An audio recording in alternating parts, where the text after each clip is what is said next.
The Legend of Legacy is a new JRPG brought to us by Furu in hopes of bringing a spiritual successor to the Saga series. They brought together a superstar team of developers from games such as Chrono Trigger, Zero Escape, and Final Fantasy VIII, and the Saga series to make this dream come true. So, does this legend hold up to the test of time, or will it fade into obscurity? Well, without any further delay, let's find out. The Legend of Legacy starts you off with the ability to pick one of 8 adventurers to play as to explore the strange island for the King of Adventurers.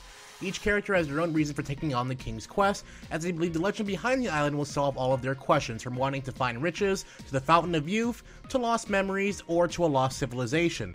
This out the gate is a big enough hook to want you to jump into the game's story and find out more and more about these characters. Once you pick your character, you are given 2 other party members and given the task of exploring the island for the king to find out more about it, and rid the island of the plague of monsters that are inhabiting it.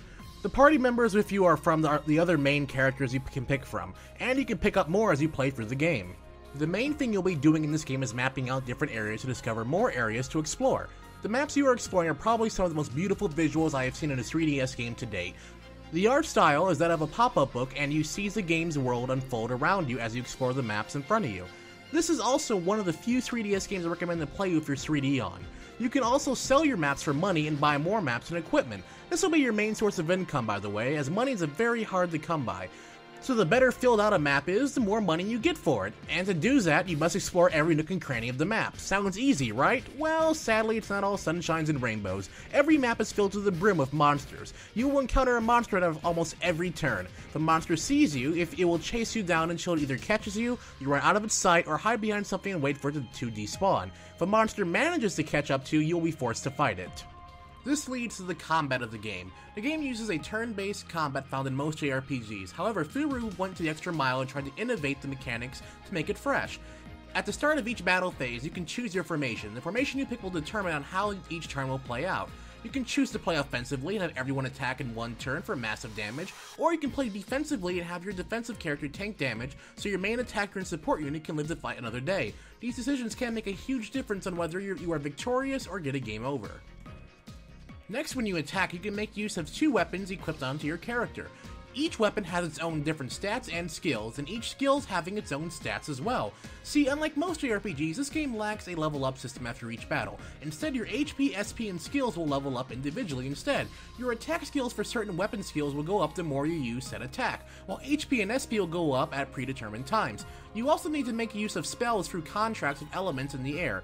You can find certain stones to enter these contracts in certain areas, and others to perform the spells around the contracts for exploring different areas. You can find certain stones to enter these contracts in certain areas, and other stones to perform different spells through these contracts in other areas.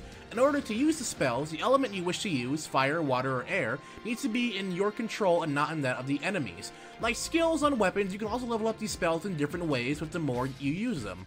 While this mechanic is interesting, it was sometimes unassuring as you never knew if you were underleveled or overleveled for certain areas of the game. There were times where my stats were really high only to enter an area and for my entire team to be wiped out in 2 turns by the enemy. So while the system was a welcome change, it was never really helpful in gauging if I was really ready to advance into the next area. And that's where we start getting into problems with this game.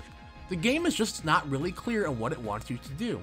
The big thing about this game is that it really doesn't tell you what to do, and outside of the first tutorial area, it really does not tell you what to do. You are free to explore the maps in any order you choose so, however the consequence is you'll be clearly underleveled if you choose to go to certain areas thinking you can handle it, when in reality you cannot. I cannot tell you how many times I died while mapping out in areas that I was underleveled in. However, I never knew I was too weak for these areas because I tended to avoid fighting swarms of enemies, as getting into battles right after one another gets a bit tedious. Thankfully, you do heal between battles, only to run into the area's mini-boss and get my entire party knocked out in about 2 or 3 turns, sending me back to the menu screen and losing countless hours of progress.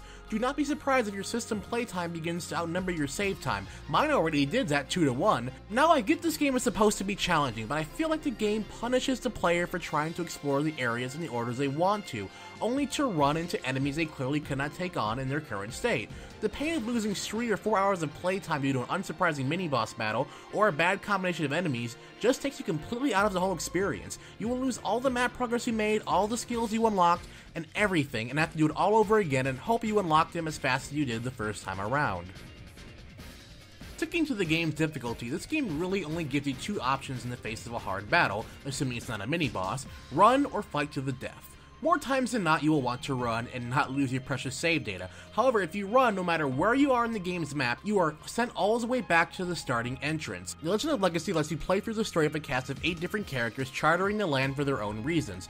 This in and of itself is a great start to epic storytelling, and to be honest, the game's storytelling is bare bones at best.